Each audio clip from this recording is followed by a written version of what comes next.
Hello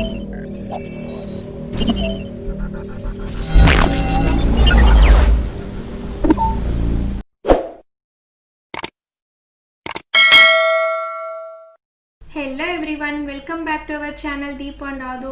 இன்னைக்கு நம்ம சேனலில் என்ன பார்க்க போறீங்கன்னா, காய்கறியில் நம்ம ஃப்ரிட்ஜில் எப்படி ஸ்டோர் பண்ணி வைக்கிறது, எந்த மாதிரி ஸ்டோர் பண்ணி வச்சா ரொம்ப நாளைக்கு வரும் அப்படிங்கிறத தான் பார்க்க போறீங்க. இந்த வீடியோவில் நான் சில டிப்ஸ் அண்ட் ஐடியாஸ்லாம் உங்களுக்கு ஷேர் பண்ணியிருக்கேன். ஸோ இந்த வீடியோவை ஸ்கிப் பண்ணாமல் கடைசி வரைக்கும் பாருங்கள். அப்பதான் நான் சொல்கிற டிப்ஸ் அண்ட் ஐடியாஸ்லாம் உங்களுக்கு தெரியும். ஓகே, வாங்க வீடியோக்குள்ளே போகலாம். இப்போது இந்த காய்கறியில் கழுவுறதுக்கு நம்ம ஒரு டப் எடுத்துருக்கோம். அதில் கொஞ்சோண்டு தண்ணி பிடிச்சி வச்சு அதில் கல்லுப்பும் கொஞ்சோண்டு மஞ்சளும் போட்டுக்கலாம். இது எந்த அளவுக்கு இது கிருமி எடுக்கும்னு தெரில, பட் எல்லோரும் ஃபாலோ பண்ணுறாங்க, ஸோ நம்மளும் ஃபாலோ பண்ணிக்கலாம். போட்டு கொஞ்சம் கலக்கி விட்டுறலாம். எப்படி இதில் போட்டு கொஞ்சம் இது பண்ணாலும் நம்ம அதுக்கப்புறம் ரன்னிங் வாட்டரில் கழுவணும். அப்போ தான் அதில் இருக்க அழுக்கெல்லாம் போகும். கொஞ்ச நேரம் அந்த உப்பு கரையிட்டும், கல் உப்பு. நம்ம அதுக்கப்புறம் வாங்கிட்டு வந்து வெஜிடபிள்ஸில் எடுத்து இதில் போட்டுடலாம். இப்போ நம்ம இந்த காயெல்லாம் நம்ம உள்ளே போட்டுக்கலாம். போட்டு ஒரு ரொம்ப இருக்க வேண்டாம், ஒரு 5 மினிட்ஸ் இருக்கட்டும். அப்புறம் நம்ம எடுத்து ரன்னிங் வாட்டரில் கழுவிடலாம். நல்லா இப்படி இது பண்ணிக்கோங்க, எல்லா காயும் முழுகிற மாதிரி. இப்போ இது ஒரு 5 மினிட்ஸ் இருக்கட்டும். 5 மினிட்ஸ் ஆயிடுச்சு. இப்போ நம்ம எல்லாம் எடுத்து ரன்னிங் வாட்டரில் கழுவிடலாம். நம்ம என்னதான் அந்த தண்ணியில் போட்டு ஊற வச்சாலும் நம்ம இந்த மாதிரி ரன்னிங் வாட்டரில் கழுவுனா தான் கொஞ்சம் அழுக்கெல்லாம் இது இருக்குது. இந்த நார்மலான இந்த அழுக்கெல்லாம் போகும். கழுவிட்டு இந்த மாதிரி எடுத்து வச்சுக்கோங்க, தண்ணி வடிகிற மாதிரி. அப்போ தான் தண்ணி வடியும். இல்லைன்னா தண்ணியோடு கொண்டு போய் கீழே ஒரு துணி விரித்து போட்டுருங்க. அது மேலே போட்டு கொஞ்சம் ஆறுனதுக்கப்புறம் தான் நீங்கள் எடுத்து ஸ்டோர் பண்ணணும். அப்படியே ஈரத்தோடு ஸ்டோர் பண்ணிங்கன்னா அழுவி போயிடும். ஸோ இந்த மாதிரி போட்டு இருக்கட்டும். அப்புறம் இந்த தண்ணியில் வடிஞ்சதுக்கப்புறம் கொண்டு போய் அங்கே கிளாத் விரித்து போட்டிருக்கேன், அதில் போட்டுடலாம்.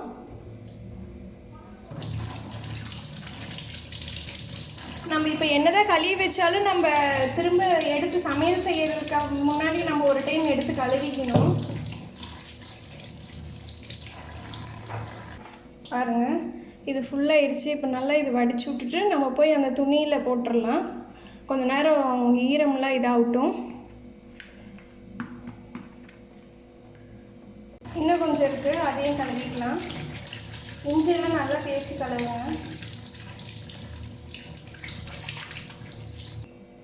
அவ்வளோதான், முடிச்சாச்சு, எல்லாமே கழுவியாச்சு.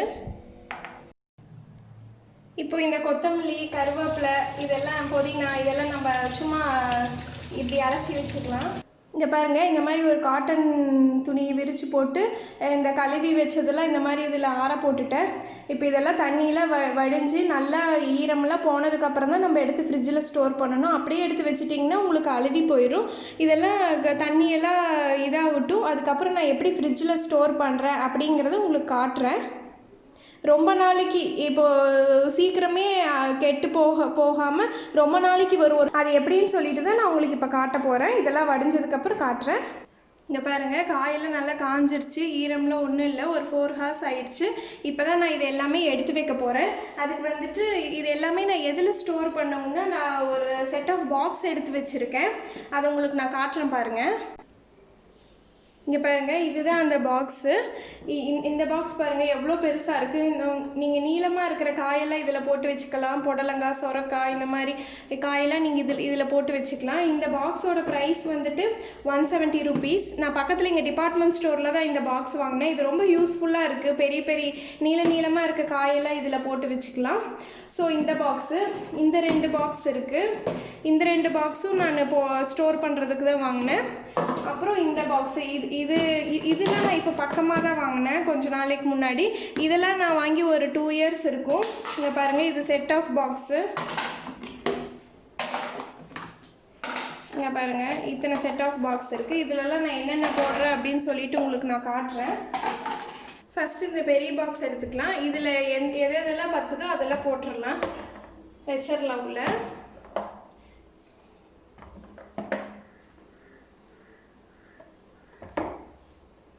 கேரட் வச்சிடலாம். இந்த மாதிரி நீங்கள் வாங்கி ஸ்டோர் பண்ணிட்டீங்கன்னா உங்களுக்கு 2 வீக்ஸ் ஆனாலும் காயெல்லாம் அப்படியே ஃப்ரெஷ்ஷாக இருக்கும். உங்களால் க்ளோஸ் பண்ண முடிஞ்ச அளவுக்கு மட்டும் போட்டுக்கோங்க. பாருங்கள் போட்டாச்சு. இப்போ இவ்வளோ காயை வந்துட்டு இதுக்குள்ளே போட்டு வச்சாச்சு. இப்போ நம்ம இந்த மாதிரி க்ளோஸ் பண்ணிக்கிற மாதிரி இருக்குது. க்ளோஸ் பண்ணி இங்கே பாருங்கள், இது ஒரு பாக்ஸ் ரெடி ஆயிடுச்சு. இப்போ அடுத்து இந்த மாதிரி பெரிய பாக்ஸ் எடுத்துக்கலாம். லெமன் இருக்குது, லெமன் போட்டுக்கலாம். மாங்காய் இருக்குது, மாங்காய் போட்டுக்கலாம். அவ்வளோதான். இப்போ க்ளோஸ் பண்ணி வச்சிடலாம். இப்போ பாருங்கள் இது நல்லா க்ளோஸ் ஆயிடுச்சு. இப்போ இதையும் வச்சிடலாம். நெக்ஸ்ட்டு வந்துட்டு தக்காளி போட்டு வச்சுக்கலாம். ஆக்சுவலாக தக்காளியெல்லாம் நம்ம ஃப்ரிட்ஜில் வைக்கக்கூடாதுன்னு தான் சொல்லுவாங்க. பட் நிறைய வாங்கிட்டோம் அப்படின்னா எல்லாமே சீக்கிரம், வெயில் காலமாக இருந்தால் எல்லாமே சீக்கிரம் இதாகிடும். அதனால் கொஞ்சம் தக்காளி வெளியே வச்சுட்டு, என்கிட்ட ஆல்ரெடி கொஞ்சம் தக்காளி வெளியே இருக்குது. ஸோ நான் இப்போ வாங்கினதெல்லாம் நான் உள்ளேயே ஸ்டோர் பண்ணிக்கிறேன். அது தீர்ந்ததுக்கப்புறம் இதை எடுத்துக்கலாம். நம்ம போக முடியாது, ஒரு 2 வீக்ஸ்க்கு வெளியே போக முடியாது, அதனால் கொஞ்சம் நிறைய வாங்கிக்கிறோம் அப்படின்னா நம்ம இந்த மாதிரி போட்டு நம்ம தக்காளியை ஸ்டோர் பண்ணி வச்சுக்கலாம். இல்லைன்னா நம்ம தக்காளியை ஃப்ரிட்ஜுக்குள்ளே ஸ்டோர் பண்ணணும்னு தேவையில்லை. இப்போ இன்னொரு பாக்ஸும் ரெடி ஆகிடுச்சு. பாருங்கள் 3 பாக்ஸ் ரெடி ஆகிடுச்சு. இப்போ அடுத்து வந்துட்டு நம்ம பச்சை மிளகாலாம் போட்டு வச்சுக்கலாம். எப்பயுமே பச்சை மிளகா போடுறப்போ இந்த காம்பு கிள்ளி தான் போட சொல்லுவாங்க, அப்போ தான் ரொம்ப நாளைக்கு இருக்குன்னு சொல்லிட்டு. ஸோ நானும் அதே மாதிரியே பண்ணிக்கிறேன். இந்த பச்சை மிளகா போடுறதுக்கு முன்னாடி நான் இதுக்குள்ள டிஷ்யூ பேப்பர் போட்டுக்கிறேன். ஏன்னா வந்துட்டு இது நான் 2 வீக்ஸ்க்கு மேலே கூட வச்சுருப்பேன். எனக்கு இவ்வளோ பச்சை மிளகா அதிகம் தான். ஸோ நம்ம இந்த மாதிரி ஒரு டிஷ்யூ பேப்பர் எடுத்து நம்ம போட்டோம்னா இன்னும் அதிகமாக கூட, இன்னும் அதிக நாள் கூட வரும். அதனால தான் இதை பாருங்கள், இப்படி எடுத்து இங்கே போட்டு வச்சிட்டோம்னா நமக்கு தண்ணி விடாது. இங்கே பாருங்கள், இந்த மாதிரி டிஷ்யூ பேப்பர் நீங்கள் வாங்கிக்கோங்க. இது ரொம்ப யூஸ்ஃபுல்லாக இருக்கும். எல்லா கடையிலையும் கிடைக்கும்னு நினைக்கிறேன். இது ரேட் வந்துட்டு 41 rupees. இதில் 100 டிஷ்யூ 100 இது இருக்கும். இது ஒன்று வாங்கி வச்சிட்டிங்கன்னா உங்களுக்கு ரொம்ப மாதத்துக்கு வரும். எதுக்காச்சும் ஒரு எண்ணெய் பலகாரம் சுடுறோம் அப்படின்னா அடியில் நம்ம ரொம்ப எண்ணெய் இழுக்குள்ள அந்த நியூஸ் பேப்பர் அதெல்லாம் வைக்காமல் எப்படியோ அதில் அந்த பிரிண்டெல்லாம் இருக்கும், அந்த பிரிண்ட் கருப்பாலாம் ஆயிரும் நம்ம சாப்பிட்ற இதில். ஸோ அதனால் இந்த மாதிரி டிஷ்யூ பேப்பர் வாங்கிட்டிங்கன்னா உங்களுக்கு எண்ணெய் பலகாரம் செய்கிறப்ப கூட ரொம்ப யூஸ்ஃபுல்லாக இருக்கும். ஸோ இந்த மாதிரி ஒன்று வாங்கி வச்சுக்கோங்க. இப்போ இந்த டிஷ்யூ பேப்பர் போட்டுட்டு நம்ம அதுக்கு மேலே இதெல்லாம் போட்டுக்கலாம். இது மாதிரி காம்பு கிள்ளி போட்டுக்கலாம். இதெல்லாம் ரெடி பண்ணுறதுக்கு உங்களுக்கு ஒரு 10 இந்த மாதிரி கழுவி காய வச்சுட்டு இதெல்லாம் டக்குன்னு எடுத்து வைக்க உங்களுக்கு ஒரு 5 minutes தான் ஆகும். இதெல்லாம் இது சலுப்பு பார்க்காம இதை எடுத்து வச்சிட்டிங்கன்னா உங்களுக்கு காய் வந்துட்டு ரொம்ப நாளைக்கு வரும், கெட்டு போகாமல். அடுத்து வந்துட்டு இஞ்சி வந்துட்டு நம்ம உள்ளேயே ஸ்டோர் பண்ணிடலாம். நம்ம அப்பப்போ யூஸ் பண்ணுவோன்னா வெளியே வச்சுக்கலாம், இல்லை ரொம்ப நாளைக்கு வச்சு யூஸ் பண்ணுவோன்னா நம்ம உள்ளேயே ஸ்டோர் பண்ணி வச்சுக்கலாம். இப்போ இது முடிஞ்சிச்சு, அவ்வளோதான். க்ளோஸ் பண்ணிக்கலாம். இங்கே பாருங்கள் எத்தனை பாக்ஸ் ரெடி ஆயிடுச்சுன்னு. இதெல்லாம் அப்படியே எடுத்து ஃப்ரிட்ஜுக்குள்ளே வச்சிட வேண்டியது தான். இப்போ அடுத்து வந்து நமக்கு கருவேப்பிலை, புதினா, கொத்தமல்லி இது 3 தான் இருக்குது. இதை நான் எப்படி ஸ்டோர் பண்ணுறேன்ட்டு காமிக்கிறேன். இது வந்துட்டு உங்களுக்கு 1 வீக் ஆனாலும் ரொம்ப ஃப்ரெஷ்ஷாகவே இருக்கும். நான் எப்படி பண்ணுறேன்னு சொல்லி உங்களுக்கு காமிக்கிறேன் பாருங்கள். அதை ஸ்டோர் பண்ணுறதுக்கு தான் இந்த மாதிரி பாக்ஸ் எடுத்து வச்சுருக்கேன் நான். இப்போ நம்ம ஃபஸ்ட்டு கருவேப்பிலையை ஸ்டோர் பண்ணி வச்சுக்கலாம். அதுக்கு நான் இந்த மாதிரி ஒரு ரவுண்ட் பாக்ஸ் எடுத்துக்கிறேன். நான் வந்துட்டு இதை உருவி போட்டு வச்சுருவேன். அதே மாதிரி ஒரு டிஷ்யூ பேப்பர் அடியில் போட்டு இப்போ இந்த கருவேப்பிலையில் உருவி போட்டு வச்சுக்கலாம். நம்ம இதை சமையல் செய்கிறப்போ கழுவணுன்னு கூட இல்லை, நம்ம அப்படியே எடுத்து டக்குன்னு சமையல் செய்கிறப்போ போட்டு செஞ்சிடலாம். ஏன்னா நம்ம ஆல்ரெடி இதை கழுவி தான் போட்டிருக்கோம். இந்த மாதிரி டிஷ்யூ பேப்பர் எனக்கெலாம் வந்துட்டு ஒரு டைம் கருவேப்பிலை வாங்கினேன்னா எனக்கு அது 2 வாரம் ஆனாலும் அது தீராது. அதனால் வந்துட்டு நான் இந்த மாதிரி அடியில் டிஷ்யூ பேப்பர் போட்டு வச்சுக்கிட்டிங்கன்னா உங்களுக்கு அது 2 வாரம் ஆனாலும் கெடாமல் தான் இருக்கும், அழுவி போகாமல் இருக்கும். ஏன்னா அந்த தண்ணி விடும்ல நம்ம ஃப்ரிட்ஜுக்குள்ளே வச்சா, அந்த தண்ணி வந்து நம்ம டிஷ்யூ பேப்பர் போட்டிருக்கனால அந்த டிஷ்யூ பேப்பர் இழுத்துரும். ஸோ நமக்கு உள்ளே இருக்கிற இந்த கருவேப்பிலை வந்துட்டு தண்ணி விடாமல் அழுவாமல் நல்லாயிருக்கும் ஃப்ரெஷ்ஷாகவே. அவ்வளோதான் பாருங்கள், போட்டு வச்சாச்சு. பாருங்கள் தனித்தனியே எப்படி இருக்குது, ஏன்னா கழுவி ஆற வச்சங்காட்டி. இப்போ நம்ம இதையும் க்ளோஸ் பண்ணி வச்சிடலாம். கடைசியாக வந்துட்டு புதினா, கொத்தமல்லி இது 2 தான் இருக்குது. இப்போ ஃபஸ்ட்டு நம்ம புதினாவை போட்டு வச்சிடலாம். அதுக்கு முன்னாடி இந்த மாதிரி ஒரு நியூஸ் பேப்பர் வச்சுக்கிறேன். ஏன்னா இதிலிருந்து மண் கழுவியாச்சு, இருந்தாலும் வந்துட்டு இந்த காம்பெல்லாம் கட் பண்ணிடுவோம். ஸோ இதெல்லாம் நியூஸ் பேப்பர் இருந்தால் அப்படியே சுருட்டி வெளியே போட்டுடலாம். அதுக்காக நான் பாருங்கள் கொஞ்சம் கொஞ்சமாக பிரித்து வச்சுக்கோங்க. உங்களுக்கே தெரியும், கொஞ்சம் நல்ல தலையெல்லாம் எடுத்து தனியாக வச்சுக்கலாம். ஏன்னா இந்த பழுத்து இருக்கிறதோட சேர்த்தி போட்டிங்கன்னா உங்களுக்கு உள்ளே எல்லாம் ஒன்றா வைக்கிறப்போ இந்த இந்த நல்லா இருக்கிறதும் சேர்ந்து ஸ்பாயில் ஆயிரும். அதனால் நம்ம இப்போவே பிரித்து எடுத்து வச்சிட்டோம்னா கொஞ்சம் நாளைக்கு வரும். இது தனியாக பிரித்து வச்சுருக்கோம், இங்கே வச்சிடலாம். அதுக்கு முன்னாடி இந்த பாக்ஸ் இருக்குது இல்லையா, இதுக்கு வந்து ஒரு டிஷ்யூ பேப்பர் போட்டு வச்சிடலாம். இங்கே பாருங்கள், இது நீளமாக இருக்கும், இவ்வளோ பெருசு இருக்கும்.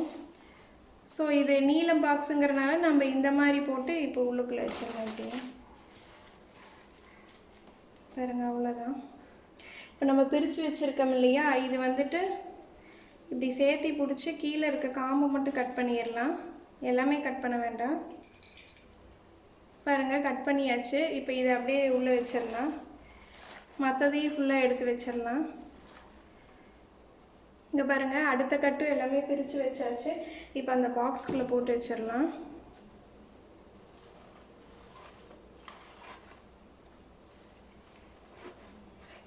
ரொம்ப அழுத்தாதீங்க, ஓரளவுக்கு அழுத்தி இப்போ நம்ம அது மேலேயே டிஷ்யூ பேப்பர் போட்டு க்ளோஸ் பண்ணி வச்சிடலாம்.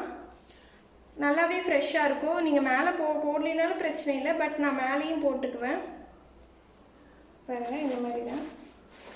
உங்களுக்கு தண்ணியே அப்போ இப்படி போட்டிங்கன்னா உங்களுக்கு இந்த புதினாக்குள்ளே தண்ணியே இறங்காது. எல்லா தண்ணியும் இந்த டிஷ்யூ இழுத்துக்கும். அதனால தான் நான் இப்படி போட்டு வைக்கிறேன். பாருங்கள், க்ளோஸ் பண்ணுறதுக்கு நல்லாயிருக்கு. நான் முக்கியமாக இந்த புதினா கொத்தமல்லி ஸ்டோர் பண்ணுறதுக்காக தான் இந்த பாக்ஸ் வாங்கினேன். எனக்கு ரொம்ப இது யூஸ்ஃபுல்லாகவே இருக்குது. இதனுடைய ப்ரைஸ் வந்துட்டு 64 rupees. நான் இங்கே பக்கத்தில் டிபார்ட்மெண்ட் ஸ்டோரில் தான் வாங்கினேன். இங்கே பாருங்கள், இதை அப்படியே எடுத்து ஃப்ரிட்ஜில் வச்சிட வேண்டியதை. வேணுங்கிறப்போ இதை ஓப்பன் பண்ணி டிஷ்யூ பேப்பரை எடுத்துகிட்டு வேணுங்கிறத எடுத்துகிட்டு திரும்ப டிஷ்யூ பேப்பர் போட்டு க்ளோஸ் பண்ணி ஃப்ரிட்ஜுக்குள்ளே வச்சிடலாம். இப்போ நெக்ஸ்ட்டு வந்துட்டு நம்ம கொத்தமல்லி எப்படி பண்ணுறது, கொத்தமல்லி அதே மாதிரி தான் க்ளீன் பண்ணிக்கலாம்.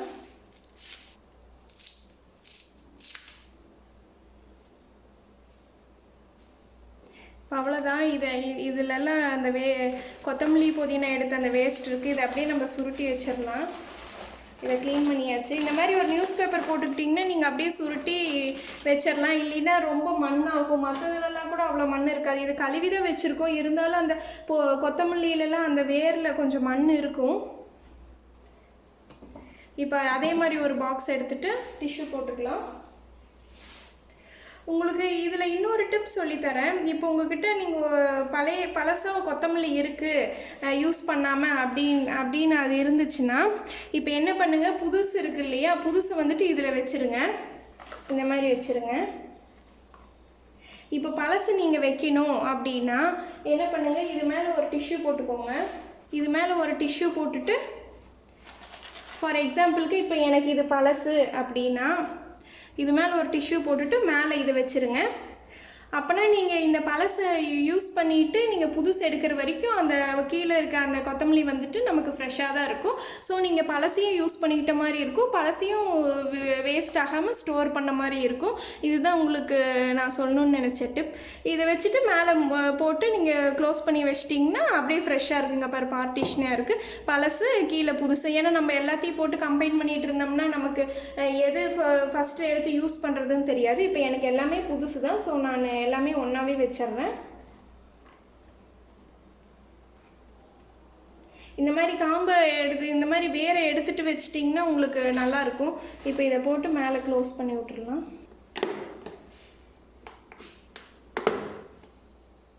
அவ்வளோதான், எடுத்து வச்சாச்சு. அங்கே 2 உருளைக்கிழங்கு இருக்குது, அது வந்துட்டு நான் வெளியே தான் ஸ்டோர் பண்ணுவேன், வெளியே வச்சிடலாம். இப்போ பாருங்கள், எல்லாமே வச்சாச்சு, உங்களுக்கு காட்டிடுறேன். பாருங்கள், இதில் நம்ம ஸ்டோர் பண்ணி இதில் நம்ம எந்த அளவுக்கு ஸ்டோர் பண்ணி வச்சுக்கிறோமோ அந்த அளவுக்கு ஸ்டோர் பண்ணி வச்சுக்கலாம். இப்போ காலையில் எழுந்திரிச்சோன்னே நம்ம கன்ஃபியூஷனே இருக்காது. டக்குன்னு இந்த 2 பாக்ஸ் எடுத்தால் போதும். எடுத்துகிட்டு நம்ம ஓப்பன் பண்ணி எந்த காய் வேணுமோ அதை எடுத்து நம்ம செஞ்சுக்கலாம். பாருங்கள், இது 2ல் தான் நமக்கு வெஜிடபிள்ஸ் இருக்குது. இது பார்த்தாலே தெரியும், நம்ம கன்ஃபியூஷனே வேண்டாம். இங்கேருந்து பார்த்தாலே நமக்கு இப்போது பச்சை மிளகா வேணும்னா டக்குன்னு ஃப்ரிட்ஜ் ஓப்பன் பண்ணி பச்சை மிளகா இதில் இருக்குதுன்னு சொல்லி எடுத்துக்கலாம். இங்கே பார்த்தாலே தெரியும் என்னென்ன காய் வச்சுருக்கோம். மேக்ஸிமம் நம்ம நீளமாக இருக்கிற காய் தான் இதில் வச்சுருக்கோம். ஸோ நம்ம நீளமாக இருக்க காய் ஏதாச்சும் எடுத்து செய்யணுன்னா டக்குன்னு இந்த பாக்ஸ் எடுத்தால் போதும், நம்ம இதிலிருந்து செஞ்சுக்கலாம். எடுத்து பாருங்கள், கருவேப்பிலையும் அப்படி தான். இப்போ நம்ம சமைக்கிறப்போ நம்ம இந்த பாக்ஸை வெளியே எடுத்து வச்சிட்டோம்னா போதும், நம்ம சமைச்சு முடித்தோடனே எடுத்து உள்ளே வச்சுக்கலாம். இதிலேருந்து கருவேப்பிலை எடுத்து போட்டுட்டு இதில் வந்துட்டு டொமேட்டோ இருக்குது. இதில் நான் பழசு தீந்தோடனே நான் இதை எடுத்து வெளியே வச்சுருவேன். சும்மா ஃப்ரெஷ்ஷாக ஸ்டோர் பண்ணுறதுக்காக தான் இதில் வச்சுருக்கேன். அடுத்து புதினா, கொத்தமல்லி. நான் புதினா கொத்தமல்லி எப்பயுமே இந்த மாதிரி தாங்க ஸ்டோர் பண்ணுவேன். நீங்கள் வேணால் ஸ்டோர் பண்ணி பாருங்கள், கண்டிப்பாக உங்களுக்கு அப்படியே ஃப்ரெஷ்ஷாகவே தான் இருக்கும். இது எல்லாமே நம்ம ஃப்ரிட்ஜில் எடுத்துகிட்டு போய் வச்சிட்டோம்னா நமக்கு வேலை முடிஞ்சிச்சு. இப்போ இது எல்லாமே எடுத்து நம்ம ஃப்ரிட்ஜில் ஸ்டோர் பண்ணி வச்சிடலாம். நான் ஃப்ரிட்ஜ் ஆர்கனைசேஷன் வீடியோ வந்துட்டு உங்களுக்கு இன்னொரு நாள் போடுறேன். இந்த வீடியோ பிடிச்சிருக்குன்னு நினைக்கிறேன். பிடிச்சிருந்தா லைக் பண்ணுங்கள். நம்ம சேனலை இன்னும் சப்ஸ்கிரைப் பண்ணலின்னா சப்ஸ்கிரைப் பண்ணிக்கோங்க. கூடவே ஒரு பெல் பட்டன் இருக்கும், அதையும் கிளிக் பண்ணிக்கோங்க. அப்போ தான் நான் போடுற வீடியோஸ் உங்களுக்கு நோட்டிஃபிகேஷனாக வரும். நம்ம வேறு ஒரு வீடியோவில் பார்க்கலாங்க. Thanks for வாட்சிங்க. தேங்க்யூ.